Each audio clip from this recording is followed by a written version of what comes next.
Installez-vous confortablement. Cette semaine, on prend le temps. Nous allons passer toute l'émission à Vilgotheim, en plein cœur du Kochersberg.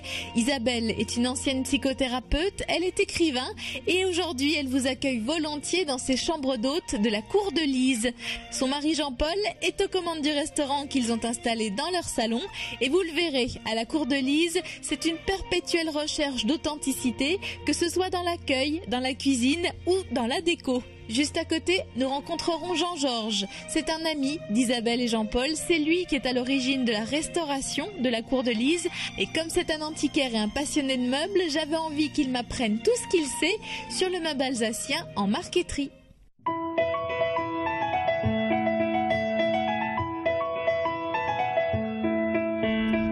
Bonjour Isabelle. Bonjour Caroline. C'est encore plus beau qu'en photo. C'est vrai. Ah oui, je t'embrasse.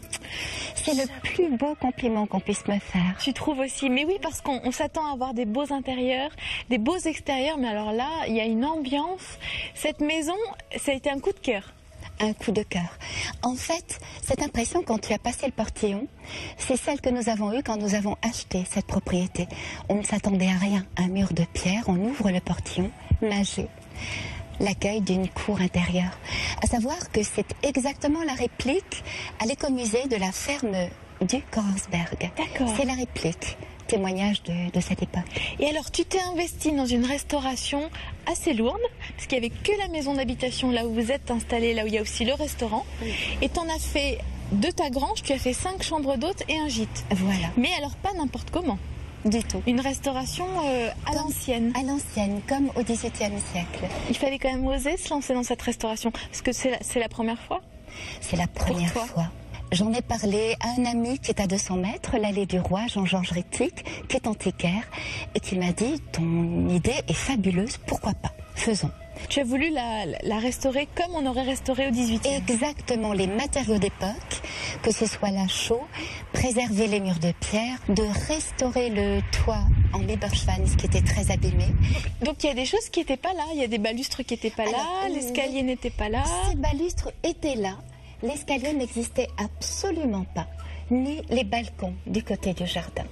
Et ces balcons et cet escalier sont des parties de maisons alsaciennes du XVIIIe siècle que nous avons rapportées. D'accord, donc tu t'es amusée à chercher des matériaux anciens. Voilà, pas toute seule bien sûr. Bien sûr, vous avez travaillé. Mais ça c'est très difficile de récupérer des matériaux anciens parce qu'il les faut au moment de la restauration et on les trouve pas toujours comme ça, des encadrements de fenêtres, des balcons. Caroline, combien de maisons alsaciennes sont détruites? Combien d'agriculteurs sympathiques sont venus pour nous dire mais si on avait su, jamais nous n'aurions arraché notre grange, construit du récent. Nous aurions restauré. Ah oui, tu as eu des révélations comme ça? Des révélations, des gens qui ont sincèrement pleuré en voyant ce que nous avons fait, par exemple de l'étable. Parce qu'ils ne pensaient pas que c'était possible. Absolument.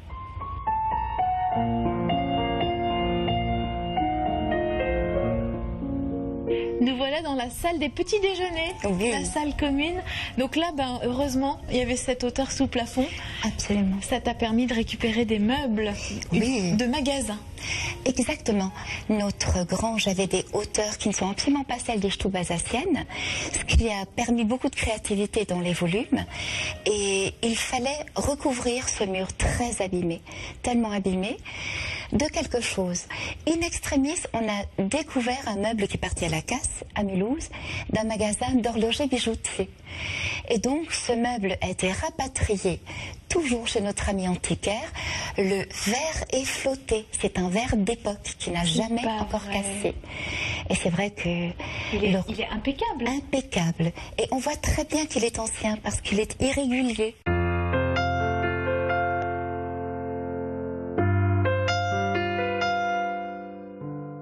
Évidemment, ce qui marque tout de suite quand on rentre, c'est le mur en pierre. Oui. Ça, tu as voulu le garder, évidemment. Alors, quand j'ai l'habitude de dire que le plus beau meuble, c'est notre maison, c'est qu'un mur de pierre comme ça est irremplaçable. Le relief des pierres... C'est quoi comme pierre, tu sais? Alors, il y a 2 sortes de pierres, du schiste et du grès. Donc, une pierre bleutée et une pierre rose. Et ce mélange de couleurs est très heureux. Alors, bien sûr, il a fallu le restaurer. on a fait ce travail, encore une fois, comme au XVIIIe siècle, de rejointage à la chaux. C'est de la chaux. C'est de la chaux. De la chaux, qui est un matériau vivant, qui permet à la maison. C'est un filtre à air permanent, c'est une maison qui respire.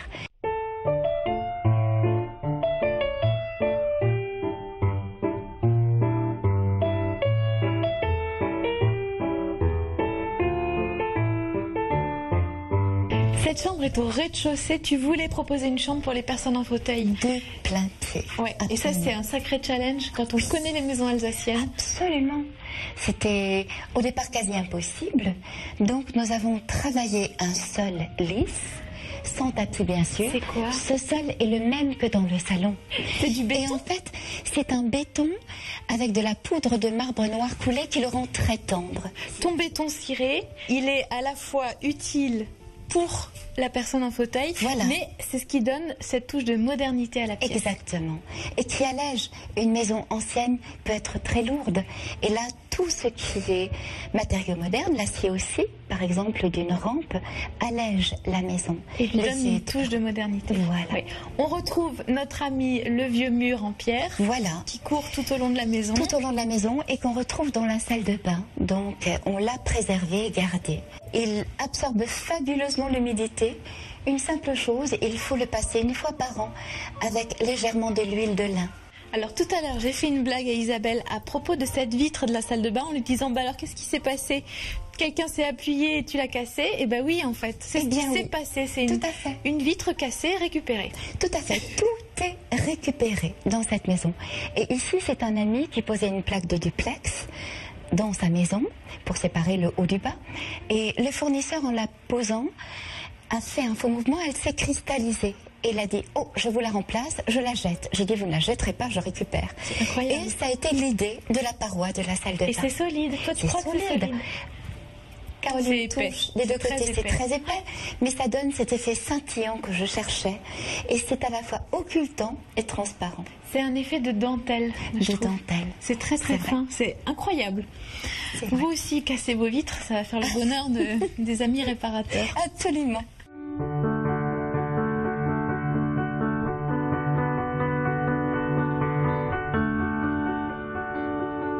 On quitte quelques instants Isabelle et la cour de Lise pour se rendre juste à côté chez son voisin, toujours à Vilgotheim, chez Jean-Georges. C'est lui qui est à l'origine de la restauration, mais c'est aussi un antiquaire et un grand connaisseur de meubles. Suivez-moi. Toc toc. Hey, bonjour. Il paraît qu'il y a le maître du meuble qui est là, le roi, parce qu'on est dans un évident. C'est un peu prétentieux. On y va.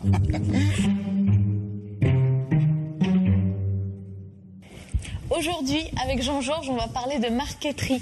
La marqueterie alsacienne, mais des tout débuts du meuble, hein, pratiquement. Ah oui, la marqueterie en Alsace a démarré au milieu du XVIe siècle. Donc ça nous projette en 1550, 1560, imaginez-vous. Hein. Et c'est vraiment typique du mobilier alsacien, cette marqueterie? C'est typique du mobilier rhénan. Celle qui est devant nous, c'est une très vieille armoire. C'est une armoire qui est du XVIIe siècle, qui a une marqueterie très sobre, qui a une petite note italienne, qui est une marqueterie alsacienne évidemment, mais qui a une petite note Renaissance italienne. Combien il y a de bois différents là dans celle-là? Il y en a 4. Il y a donc le sycomore, ou appelé plus couramment l'érable. Après on a un filet qui est en poirier noirci. Après on a du chêne, plus évidemment du sapin teinté. Toi, tu reconnais au premier coup d'œil, tu reconnais un bois. Oh oui, c'est la moindre des choses. Quand même. Mais surtout, tu reconnais sa date. À peu près. Oui, grâce à l'oxydation du bois. Oui, c'est vrai. Et on peut sur 50 ans près, on peut arriver à dater le bois grâce à son oxydation. Le bois 17e n'est pas le même que le bois 18e. Et le principe de marqueterie, c'est quoi? Le principe de la marqueterie, ce sont des feuilles de plaquage sciées, et qu'on replaquait soit par des chevilles, soit par de la colle. Et cette marqueterie a des symboliques, toujours? Oui, ça c'est toujours lié à l'art classique. C'est les lignes, des lignes architecturées. Donc ça veut dire que vous avez ici des vantaux, avec à l'intérieur de ces vantaux une fenêtre. C'est comme une maison. La base de la marqueterie, la base du meuble alsacien ou du meuble en général, c'est une base d'architecture.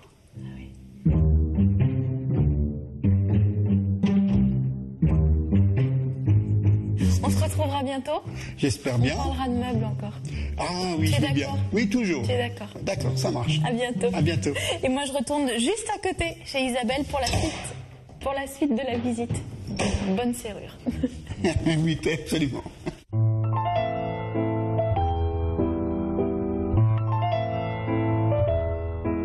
De retour chez Isabelle, dans la cour de Lise, c'est un vieil escalier qui était là? Non, du tout.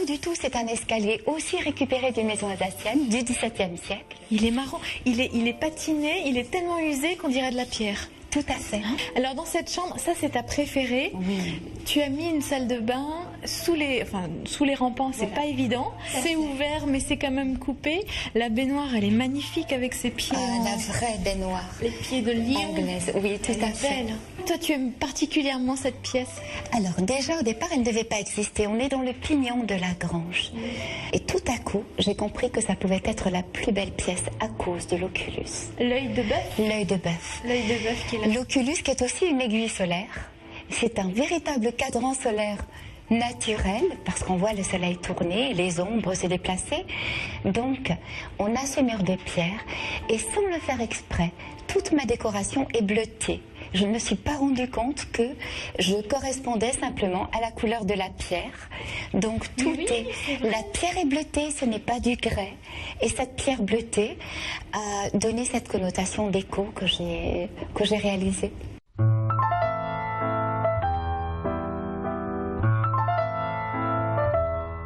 On a réussi à faire sortir Jean-Paul de sa cuisine. Alors, ouais. Jean-Paul, c'est quand même une histoire de couple, d'amour, cette maison. Oui, tout à fait, oui, bien sûr, oui. Tu es fier de ce qu'elle a fait en déco? vraiment, ça fait plaisir. Hein. Toujours la simplicité. Hein, Oui, en simplicité. cuisine et en déco, Tout à fait. en accueil. C'est Oui. Simplicité et authenticité. Oui, mais Isabelle a beaucoup de dons de poser les choses là où il faut. Elle a un goût comme ça pour la déco qui est quelqu'un que elle m'épate, oui, vraiment. Oh, attention, hein. Tu as entendu? Tu l'épates. Oui. Bon, moi aussi, vous m'avez épaté. Vous pouvez venir ici à la cour de Lise à Vilgotheim. Vous voyez, vous serez très bien accueillis. Et cette émission, vous pouvez la revoir sur le site internet alsace20.tv. N'oubliez pas le blog secretdeco.blogspot.fr. Isabelle nous a donné plein de bonnes adresses et elles sont toutes notées sur le blog. Rendez-vous la semaine prochaine pour un nouveau Secret Déco. Salut. Au revoir. Au revoir. Merci, Caroline. Merci, Caroline. Au revoir.